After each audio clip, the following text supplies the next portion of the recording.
సిద్దిపేట ప్రజలకు ఎంతో మేలు చేసి గత బీఆర్ఎస్ పార్టీ అధికారంలో ఉన్నప్పుడు ఎన్నో కేసులకు గురై ఎన్నో అవమానాలకు గురై నిత్యం రైతులు నేల రాలుతుంటే తల్లడిల్లినాడురా చక్రన్న ముందు నడిసినాడురా ప్రాణాల సైతం లెక్క చేయకుండా బీఆర్ఎస్ పార్టీ మీద పోరాడిన వ్యక్తి చక్రధర్ గౌడ్. బీఆర్ఎస్ పార్టీ అధికారంలో ఉన్నప్పుడు విశ్వ ప్రయత్నాలు చేశారు. ఎట్లా అనిపిస్తుంది?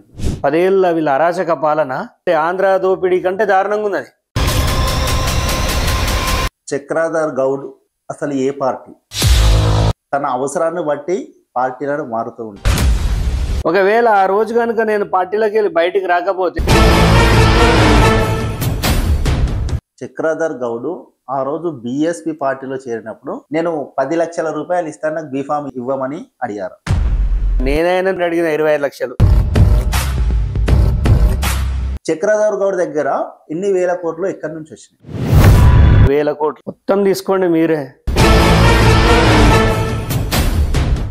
అమ్మాయిని చీట్ చేసి అమ్మాయిని వాడుకున్నారు, అమ్మాయి నుంచి డబ్బులు తీసుకున్నాడని చెప్పి ఆ కేసు వల్లనే చక్రధర్ గౌడ్ని జైలు వేసామని చెప్పి ఆడవాళ్లను రోడ్డు మీదకి తీసుకొచ్చిందే బీఆర్ఎస్ గవర్నమెంట్. ఎంత తగాదాలు ఉన్నా ఏదున్నా పార్టీ సిద్ధాంతాలకు అనుకూలంగానే ఒకళ్ళు చెప్పిన విధంగా పనిచేయాలి. కానీ ఇక్కడ జరగడం లేదు. కరెక్ట్ ఇన్ఛార్జ్ లేడు. ఇన్ఛార్జ్ అన్నటోడు కరెక్ట్ గా ఉంటే మైనంపల్లి హనుమంతరావు అంటే చక్రధర్ గౌడ్ ఒక పదవి కోసమే పార్టీలోకి వచ్చిండు, గానికే ఓడిస్తాడనే వల్గర్ భాషతోని ట్రోల్ అయింది. చక్రధర్ గౌడ్ కానికి ఇస్తారు అన్ని నెంబర్ వచ్చింది దొంగ కొట్టే మూడో కూడా కానికి అని లెటర్ ఇచ్చింది. అగెనెస్ట్ స్టోర్ ఉంటే వాళ్ళకి లిఫ్ట్ ఇస్తారు. ఇప్పుడు ఆడు చక్రధర్ గారు ఎందుకు దూరం పెట్టినా ఆ ముడ కొడుకు వీళ్ళు పని చేస్తుంటే అగెనెస్ట్ కామెంట్లు పెడుతుంటారు. నన్ను రైతుల కోసం పనిచేసిన దొంగ ముండ కొడుకు అని తిట్టిండు. కొట్టోంతల పొడుగోడు కొడితే పొడుగోని పోషమ్మ కొట్టిందట. చక్రధర్ గౌడ్ హరీష్ రావుతోని లోపల ఒప్పందం చేసుకుని 50 కోట్లు తీసుకున్నాడు, అందుకోసమే సైలెంట్ గా ఉంటున్నాడు అని చెప్పి సొంత పార్టీ వాళ్ళే అంటున్నారు. ఎంగిల్ చేత్తో కాకిని కొట్టాడండి. అంత అసలు హరీష్ రావు ఏం పెట్టాడు అంటున్నారు కదా. 5 సార్లు ఎమ్మెల్యే ఎట్లా గెలుస్తారు? అరే ఎవ్వరు లేనప్పుడు ఎడార్ల ఆమ్దం షెట్టే మరి షెట్ లాంటిది. రైట్ అన్న, హరీష్ రావుతోని ఫైట్ ఉందని అంటున్నారు.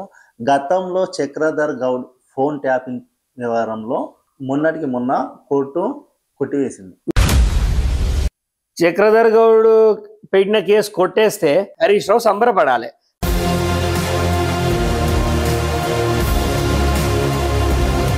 బీఆర్ఎస్ పార్టీలో హరీష్ రావు చెప్పిన మాటనే కార్యకర్తలైనా నాయకులైనా అందరు వింటారు. అది బానిసల పార్టీ. ఈడ కాంగ్రెస్ లో బానిసలు లేరు. నేను బానిసని కాదు.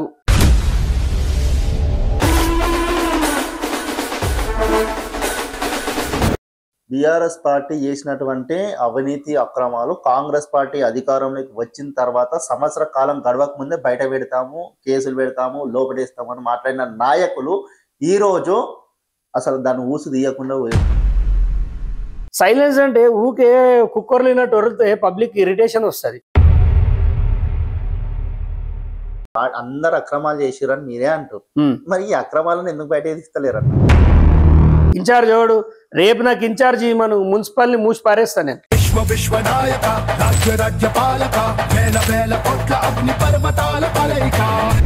ఇదే చక్రధర్ గౌడ్ సుడా చైర్మన్ కోసము ఒక పెద్ద నాయకుడికి 3 కోట్ల రూపాయలు అందించారు. ఇప్పుడు 3 కోట్ల రూపాయలకి నెలకు 10 లక్షలు మిత్తి వస్తుంది. అంత మంచి మిత్తి వ్యాపారం చేసుకోక వానికి వీనికి పైసలు ఎందుకు? ఇప్పుడు కూడా చక్రధర్ గౌడ్ ఒక జెడ్పీటీ ఒక టికెట్ కోసం ఆశిస్తున్నాడు. నిజమే. క్యూనోస్ అధినేత తీన్మార్ మల్లన్న ఒక వాక్యాలు చేస్తే జనగృతి నేతలు పోయి తన ఆఫీసు అద్దాల వల్ల కొట్టి తన రివాల్వర్ తీసుకొని తన మీద అటెంప్ట్ మర్డర్ చేయాలని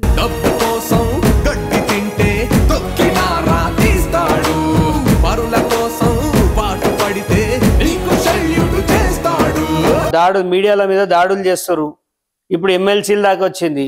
రేపు ఎమ్మెల్యేని కూడా కాల్చి అంటే చక్రధర్ గౌడ్కి ఇన్ఛార్జ్ పదవి ఇవ్వాలని చెప్పి చాలా అంటే ఆయన మనసులో ఉన్న మాట బయట పెడుతుంది. సిస్టమ్ని కరెక్ట్ పెట్టాలంటే మాలాంటి వాళ్ళకి ఇవ్వాలి.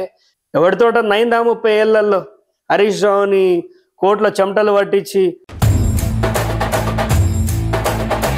గవర్నమెంట్ హాస్పిటల్ పోయేది పేద ప్రజలు. ఈ కాంగ్రెస్ పార్టీలో ఉన్న మంత్రులు అయినా గవర్నమెంట్ హాస్పిటల్ విజిట్ చేయాలి కదా. ఇన్ఛార్జ్ ఏం చేయాలి? నీ కొంపకు పిలుచుకొని స్వీట్లు తినిపిస్తే కాదు, ఆడ దగ్గుతోటి చేస్తారు. సిద్దిపేట నియోజకవర్గంలో కాంగ్రెస్ పార్టీ క్లియర్ గా ఎన్ని స్థానాలు గెలుస్తారు? గెలిచే పరిస్థితి లేదు. క్యాంప్ ఆఫీస్ సంబంధించిన కొమర్చెరు FTL పరిదే కదా. కానీ అది FTL లో ఉంటే మాత్రం ఖచ్చితంగా తొలగించాల్సిందే.